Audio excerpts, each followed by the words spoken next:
There was a famous story about a guy whose robot vacuum rolled over dog poop and spread it over every square foot of his carpet very, very methodically. I'm Christine Cyr-Clisette. I'm Kyra Blackwell. I'm Rosie Guerin, and you're listening to The Wirecutter Show. This episode is called Vacuums That Don't Suck.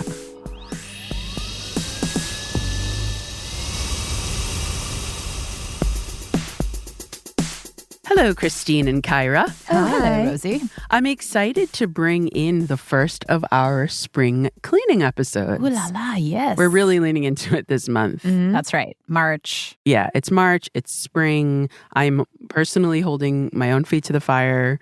We got to do better. Oh. Excuse me. I got to do better. Well, Rosie, do you have a good vacuum? I have an okay vacuum, is what I'm prepared to say at this time. I think that's like a box a lot of people would check, honestly. Yeah. I have had very bad vacuums. Mm-hmm. I have used very good vacuums. Right now, I have an okay vacuum. I have been editing a ton of Wirecutter's cleaning coverage lately for a little project I can't quite share yet, but it's going to be big. It's going to be awesome. But what I've found remarkable is that in so many of these pieces we have on the site about how to clean basically anything in your home, vacuums show up so often and sometimes in surprising ways because they're just so versatile. And I think if you're going to invest in one thing to really clean your home, a vacuum is almost always going to be one of the best investments you can make, just because it's the best thing for getting up that dust, for cleaning weird places in your home. It can be really effective for, capturing allergens in your home. And it is really terrible when you have a bad vacuum. I do remember when my mom bought a Kirby vacuum in the 90s because a door-to-door salesman convinced her that it was like the best thing in the world. That's right. That was a thing. What did these look like? They look like these gigantic tanks. I mean, the design has changed now, but the one that's still currently sitting in my parents' house is like chrome and huge, and it weighs 1,000 pounds. And when it gets to be that hard to use, you never use it. And then there's no point in buying it in the first place.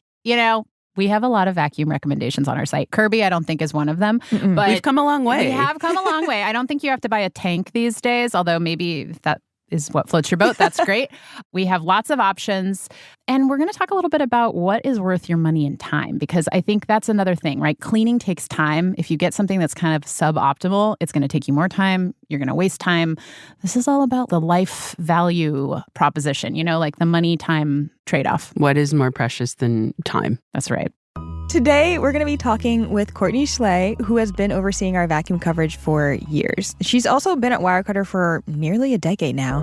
She knows a ton about vacuums and basically runs a testing lab out of her own house in Philly.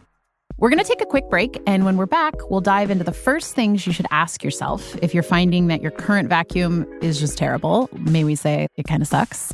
And, and how to find one that will actually get the job done. We'll be right back.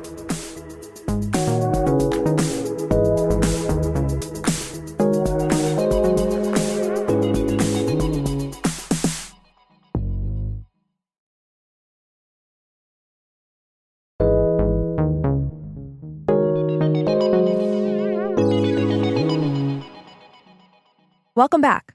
With us now is Courtney Schley. Courtney is an editor who has edited all of our vacuum coverage. Courtney has done a lot of real-world testing because she has a lot of our vacuum picks in her house because she has 4 kids and she has a new cat, so she's constantly cleaning. Courtney, welcome to the Wirecutter Show. Thank you. I love that you're here. We have worked very closely together. You've worked very closely with Kyra for many years, so it's awesome to have you here. You also work really closely with our vacuum testers in the office, and we're going to talk a little bit more about that later. But something I find really interesting about you and the way that you work is that you're basically kind of like running a vacuum testing laboratory out of your home. Can you tell us a little bit about your setup at home and how many vacuums you have? Sure, yeah. It's very much a real-life testing scenario. I live in a big, old stone house on the outskirts of Philadelphia. It's 4 stories, so a basement and 3 stories. I have wall-to-wall carpet in some areas. I have older, delicate antique hardwood flooring. I have rugs. I have 3 staircases. Lots of dust and various old house schmutz that tends to accumulate. And lots of nooks and crannies. And I also have 4 young kids. Oof. Wow. They are the real test for a vacuum, right? And you now have a cat now, right? And we now have a cat. So how many vacuums do you have to clean the house? So, I probably wouldn't have quite this many if I didn't work for Wirecutter, but I currently have 4 vacuums and a carpet cleaner. Wow. So either you hate vacuuming or you love vacuuming so much because you have 4 vacuums, or each kid has a vacuum that's dedicated. That's how I would choose to do it. Yeah. 4 floors, 4 kids, 4 vacs. Yes. So which is it? Do you love it or do you hate it? A little bit of both. The way that I feel about vacuuming in general is that it is a lot of work, but your floor is one of the largest surfaces in your home. And so I think that a good vacuum can have an outsized impact on how your home feels. It's not just the floor that's getting cleaned when you vacuum. It's the air quality in your home. And it's generally improving, the health and the well-being of your living environment. And by improving the air, do you mean that if you've got a lot of dust on surfaces, it can kick up into the air and then you're breathing it? So you went by vacuuming, you're kind of capturing that all? Yeah, absolutely. The more that you suck out of the carpets or off the floor, that's less particulate matter and pollutants and dander and other allergens that are going to be making their way into the air you breathe. So you have your setup at home with your vacuums. How do you test them at the office? What does that setup look like? At the office, we do a lot of especially our initial testing when we're evaluating just a ton of different models, cordless stick vacuums or robot vacuums or plug-in vacuums. We do a lot of the more quantitative testing to kind of get a baseline measure of how these different machines perform. So we have a variety of different rugs and flooring surfaces, shag carpet, medium pile carpet. We have runners, vinyl flooring. We really want to figure out how these work on a variety of surfaces. And we have a lot of different test substances. So things, to represent the kind of dirt and schmutz is the word I tend to use, but debris that people encounter a lot at home. So we have some specific ones we like to test with. We always test with glitter. Oof, that's a good one. Yeah. And we always test with Cheerios. We focus on the things that really drive people crazy, but also can be strangely challenging for vacuum cleaners to pick up. Glitter is tough because it spreads everywhere. It's very lightweight and it also kind of sticks. And then Cheerios and things like Cheerios birdseed is something else that we use a lot. They tend to scatter around if the vacuum doesn't have a good brush roll system. So that's where you can end up spreading the mess further if the vacuum isn't really equipped to handle it.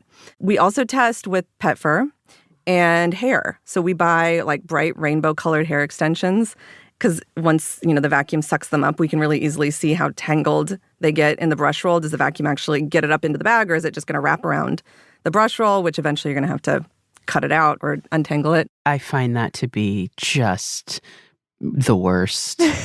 When you have to take the scissors. Yeah, it's super annoying. Christine, you probably... I actually have mostly wood floors, so I don't use a brush roll. I actually just use the hardwood thing. I am never going to live in a home with carpet for that reason. That reason alone. Where are you gathering the pet hair from? We have a connection with a dog groomer, and we'll bring in a dog groomer hookup.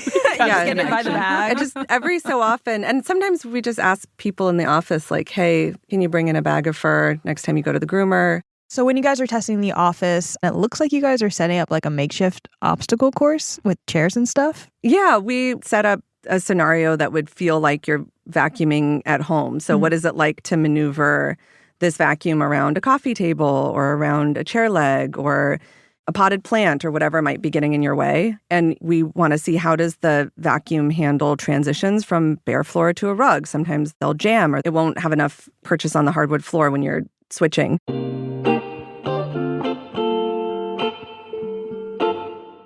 So I know that there are tons of different types of vacuums that you can buy, but I'm trying to imagine what these vacuums look like when you're talking about them in your house or at the office. Can you tell us what you might expect to find when you're looking at these different types of vacuums? Like when you say a canister vacuum, I imagine something from the 1950s and one of those vintage posters or something. So vacuums broadly, you can divide them into plug-in vacuums, which have cords, and then battery-powered rechargeable vacuums. So with plug-in vacuums, you have an upright vacuum and a canister vacuum. Those are the two main styles.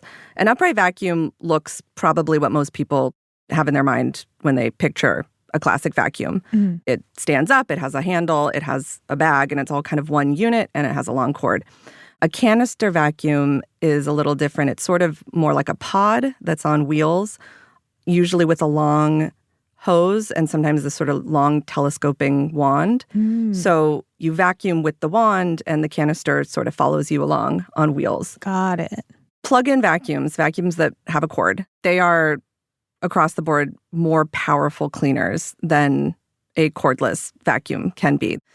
For battery-powered vacuums, you have cordless stick vacuums and robot vacuums. Okay, so we're going to get into the differences between those two in a bit.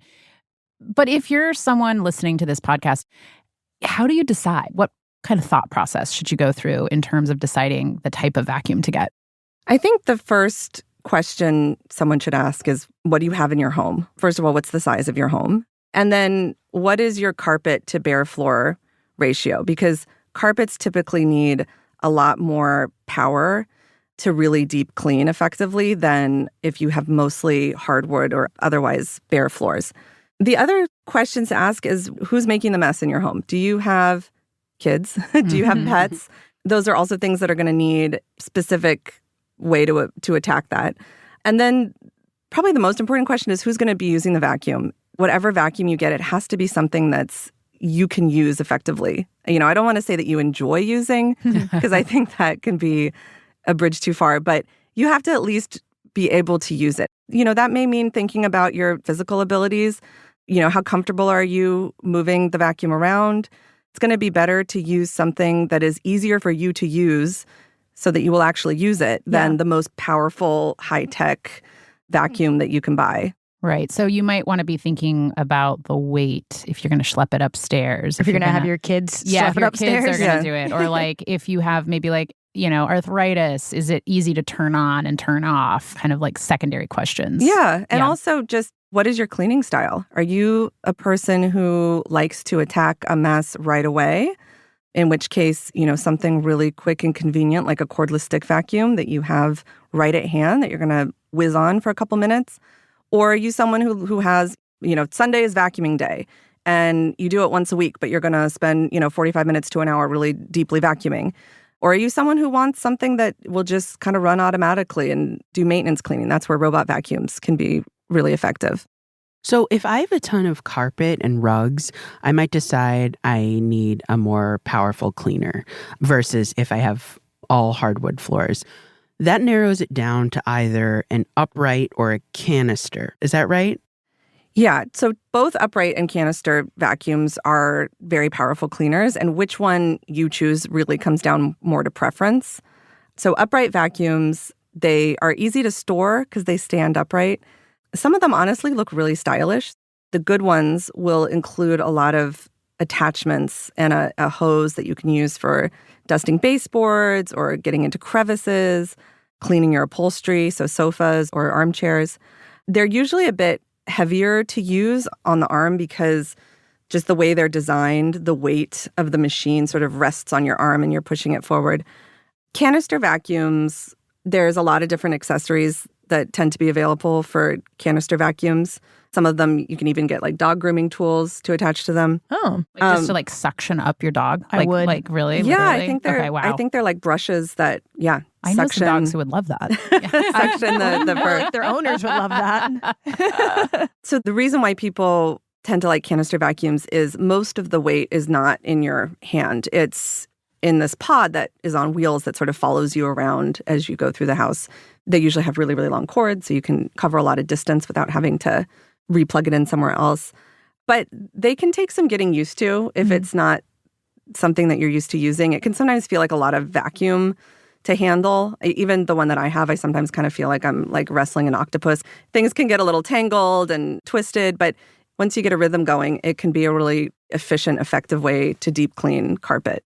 Probably the biggest con to both a good upright and a good canister vacuum is that they are expensive. The ones that we've tested and recommend, they are $700, $800. Whoa. Now, along with that, these models usually have very good warranties and very good customer service track records, and these types of vacuums tend to be easily repairable. You can get replacement parts for them. They're designed to be maintained and repaired over the long term. And by long term, what do you mean by that? Like, how long should one of these last? At least 10 years for a good quality canister upright vacuum. We have experience with them lasting that long or longer, as long as they're maintained well.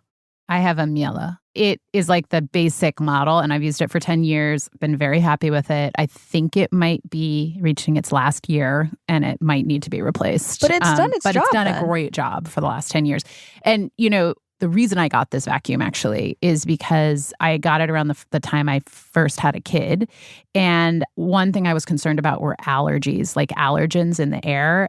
Should you also be considering whether you have allergies? Does that kind of play into the type of vacuum you're going to get? Yeah. So in your case, I think there's two things that probably made that an effective choice if you were worried about allergies in your kids. One is that a plug-in vacuum, it is more powerful. It's going to capture and collect more dust and all the things that we can't necessarily see, but that may cause irritation or asthma or allergies. And also it seals it. So you have bagless vacuums and you also have bagged vacuums. The plug-in vacuums that we recommend are bagged models. And effectively, it's just sealing all the debris that it sucks into a bag so that when you are then emptying the vacuum, you're not reintroducing some of that back into the air. You're not going to encounter it yourself. You know, that's an important feature to consider is a bag. Okay, yeah. So if you've got allergies, think about getting a bagged model. A bagged model. Okay. Yeah. Okay. And then the other part is how well sealed the vacuum is and the filtration that it offers. There's two types of filters that you are likely to see on a plug-in canister or upright vacuum. One is a HEPA filter, and the other is called an S-Class filter. And that's the European version of a HEPA filter, right? Yes. And we talked about HEPA filters in one of our episodes on air purification. And basically, it's this filter that can filter out really, really, really tiny particles out of the air. Correct. It also has to do with overall how well the vacuum is made, because a vacuum that has a HEPA filter, but the gaskets aren't well sealed, there's still then places that, you know, those particles could leak back out of the vacuum. And for what it's worth, my vacuum, I don't think has HEPA, but it is really, really well sealed. And so it's taken care of a lot of the issues in my home. So I think, like you're saying, it's just a high quality vacuum. Let's just say someone's listening, none of these scenarios sound quite right for their situation. They want something lighter and maybe less intense than a canister or an upright vac. What are you going to recommend to that person? So for that case, you could look at a cordless stick vacuum or a robot vacuum. A cordless stick vacuum, they are lightweight, they're rechargeable. They usually run for anywhere from 20 minutes to 45 minutes, depending on the size of the battery. And they're great for like quick pickups. And then a robot vacuum, of course, that's where it's going to clean for you. So I still kind of think of robo-vacuums as these dumb little machines that bump into corners and run over your toes. Are they actually good now? Robot vacuums have come a long way in the last, 10 years. The ones that I remember from 5 to 10 years ago, and I was, somewhat of an early adopter. I bought a Roomba maybe close to 10 years ago at this point. They would bump into things, knock things over, suck up cords, get tangled, sometimes fall down staircases. There was a famous story about a guy whose robot vacuum rolled over dog poop and spread it over every, sort of square foot of his carpet very, very methodically because... Oh, no. Painted the floor. Yeah. Because that's the thing is that, in their earlier incarnations, like they were very diligent, but very stupid. But robot vacuums nowadays, they've really come a long way, and especially in terms of the navigation and the obstacle avoidance, and also in just how user-friendly they are. They can be very easy to use and very, very convenient and very effective. We're going to take a quick break in just a minute, but I want to recap what I've learned here. So you've got some options when you're looking at vacuums. You've got upright, you've got a canister, you've got a cordless stick vacuum, and you've got a robot vacuum. And those are kind of the options that are out on the market right now. The main question that you're going to want to ask yourself before you make this purchase is really, how are you going to use the vac? And at the end of the day, really, what is actually going to be conducive to your lifestyle? What are your needs? What will you actually use? I think also thinking about things like filtration, bags, especially if you have allergies, if you have asthma, not every upright vacuum is going to have a bag. Almost all, if not all, canister vacuums are. Getting dust and particles in those bags is going to be really, really important, as is a really tight seal on your vacuum. So those are going to be really, really important things for people with allergies and asthma. Those are the types of things that you want to start thinking about when you're thinking about making this purchase. We're going to take a quick break, and when we come back, we're going to talk about when you might want to get more than one vacuum, how to fix your current vacuum if it's not working that well, and then my favorite, the wacky underworld of vacuum culture. We'll be right back.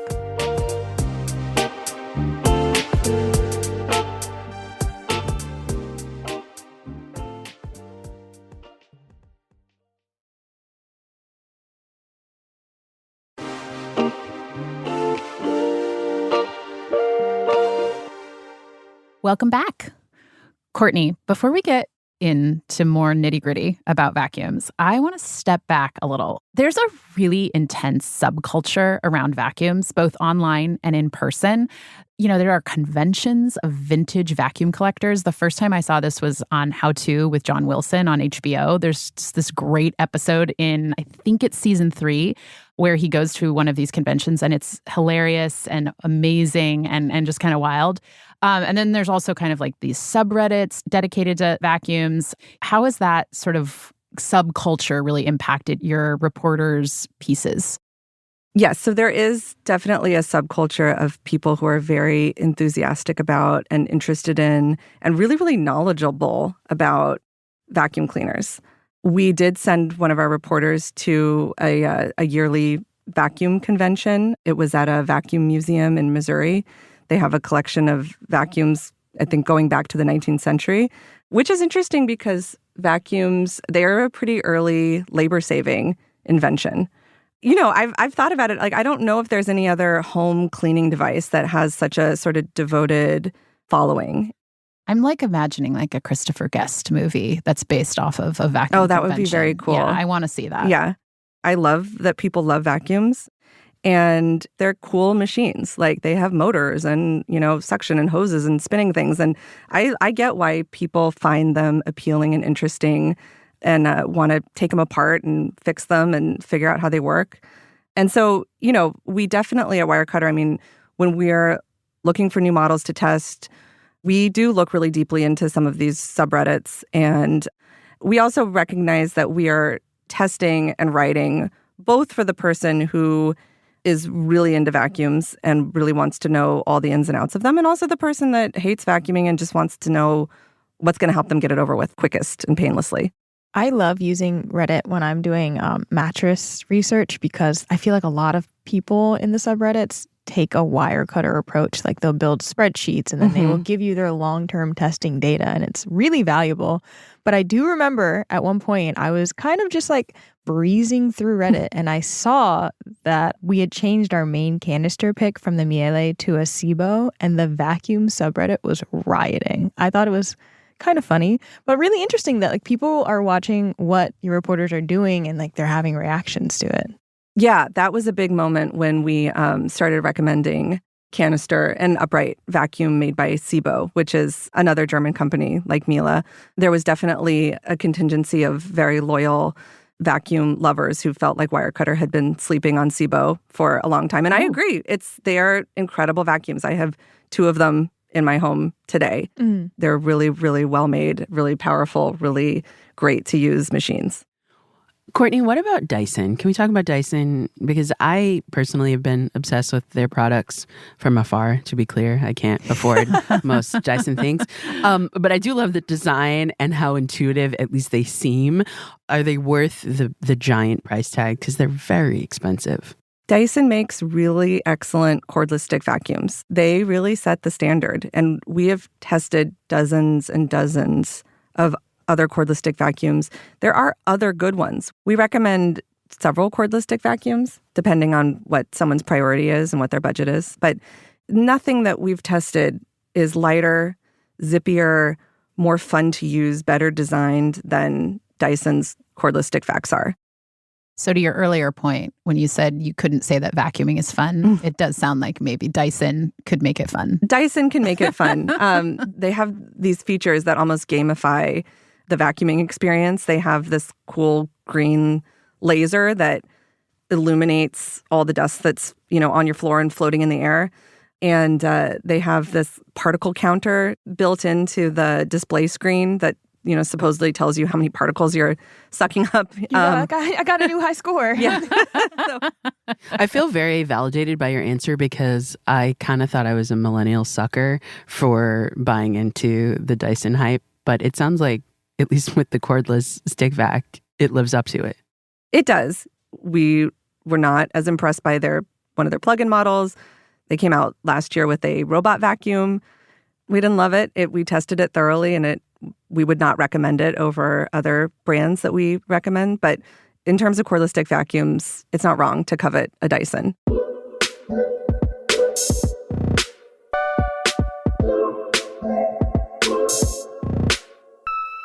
Courtney, there's a theme on this show, and it's the theme that to get something good, you often have to pay for it. Boo. So we've already talked about how some of these vacuums can be pretty expensive, right? Like the canisters, the uprights, the ones we recommend currently are between $700 and $800. You talked about the very expensive Dysons. So you can look for these things on sale. But, if somebody doesn't have $800 to spend on a vacuum right now, what do you tell them? Like, can you spend less without basically just buying something? junk? Yeah, buying junk. We spend a lot of time testing and really looking for that sweet spot, especially the under $200 vacuum, whether it's a robot vacuum or a cordless vacuum or a plug-in vacuum. There is a lot out there that I would not advise buying, but there are some gems. In terms of plug-in vacuums, we have recommended the Shark Navigator. It's this purple vacuum a lot of people recognize. And that's $200, $180. Sometimes it's on sale for $150. And in terms of a good, reliable, cheap vacuum, that's what we've recommended. You're definitely compromising in terms of the performance and the durability, but that's going to be the case across the board at that price point. But the Navigator is one that we have stood behind, and many, many people who work at Wirecutter have bought the Shark Navigator over the years. What about a good robot vacuum? Can you get one that's relatively cheap that's good? Yeah, we for several years have recommended a kind of entry-level robot vacuum made by Eufy, and it's maybe $150, and it can sometimes be less depending on sales. And it's a great robot vacuum. It's reliable. It's consistent. It cleans well. It can fit under your couch. If somebody just wants to try out a robot vacuum, that's the one I would recommend that they get. So, Courtney, what if your vacuum just doesn't seem to be doing its job well? Does that mean that it's at the end of its life, or is there something you can do before you throw it out? So it's not necessarily at the end of its life. Sometimes they just need to be cleaned themselves. So the first step, if your vacuum isn't performing the way that you expect it to, is take it apart. Get all the hair that's tangled out of the brush roll. You might need to get in there with like a razor blade or some scissors and really get all that hair out. You may need to change or wash the filters. The filters get all clogged with dust. It may impact the suction. You may need to empty out the canister or change the bag. All of that can impact how well it works. If you have a high quality vacuum, you can often replace parts if they wear out or break. And you can also still find old school vacuum repair shops where you can take your machine in and get it serviced. All right, Courtney, let's do a quick lightning round. What vacuum do you recommend for the following tasks? Okay, first scenario. I have an enormous shedding dog and a tiny apartment. No carpet, no rugs. So my first question is, how do you have an enormous dog in a tiny apartment? But I think a lot of people will probably do best with 2 of the 3 types of vacuums that we've talked about today. In this case, I would say a robot vacuum, because that's what's going to just pick up the hair before it even spreads everywhere and gets into everything. And then you're probably going to want a good handheld vacuum with a pet fur attachment for the upholstery. Okay, what if I live in a medium-sized house with a normal-sized dog that sheds, a cat, and some carpeting? So this is where you're definitely going to want a plug-in vacuum for that carpet. You could go with a cheaper bagless model if you're not super, dealing with allergies, worried about allergies, and you don't have a lot of dust. But ideally, a bagged plug-in vacuum. That's what's going to clean your carpets. Okay, so how about a partner who works in construction, won't take their shoes off when they come in the house? I also have wall-to-wall carpet. Yeah, this you're going to want a high-quality, plug-in, powerful vacuum with sealed bags and with filters. You want to get all that dust sealed away. Yeah. And why aren't they taking their shoes off? That's for a different program. Okay, what if my house is super dusty? Think the beginning of Interstellar. My blinds, my lampshades, my shelves are always collecting so much dust. If you have a pretty small house, you could get away with something like the Dyson V12, a good cordless stick vacuum. They can typically kind of transform into a handheld vacuum, and that's what's going to help you clean things like lampshades or bookshelves or, other surfaces. Okay, another scenario. I have children, and there's always glitter and Cheerios and Legos everywhere. I'm not describing my house, but maybe I am. So I don't know what's going to help you with the Legos, and I have been known you drop to them. See you I later. lose them. That's on you. Yeah. This is, again, whatever's going to help you contain the chaos, whether it's a robot vacuum and a plug-in vacuum or a cordless stick vacuum. You just have to know what are you going to actually use.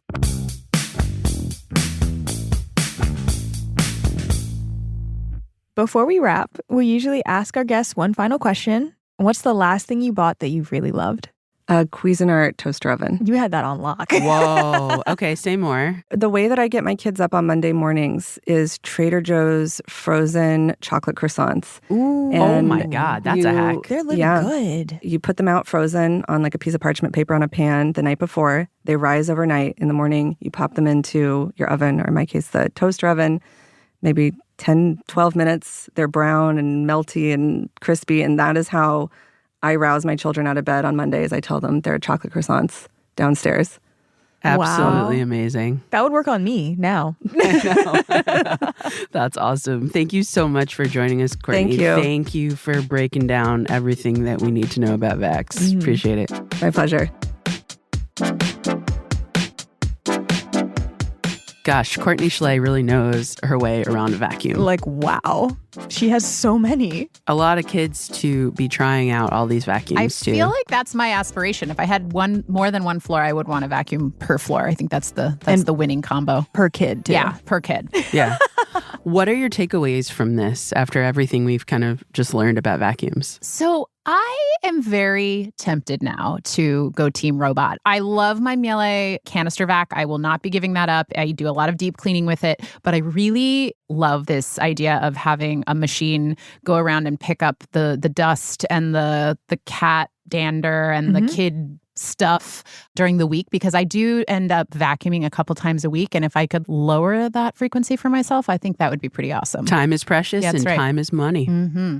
I think my takeaway is that when I'm ready to invest in a new vacuum, I'm going to look for something that is a really good quality upright or canister vac with a bag.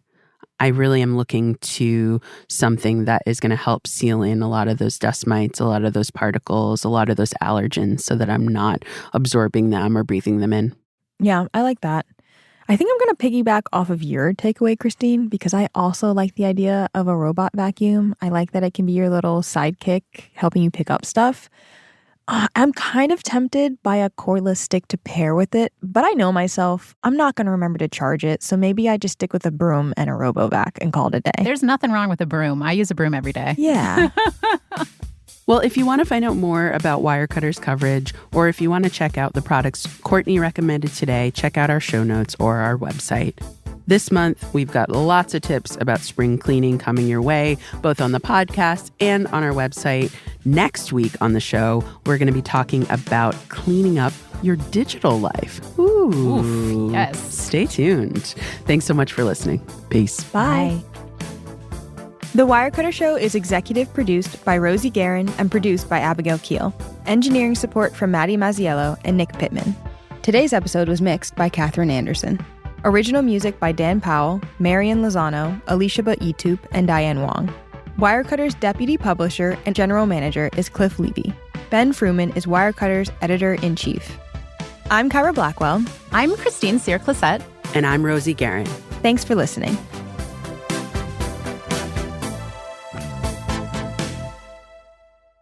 You don't know how hard they rode that vacuum. I don't know if that's the right way to say it, but you don't know what they put that vacuum through.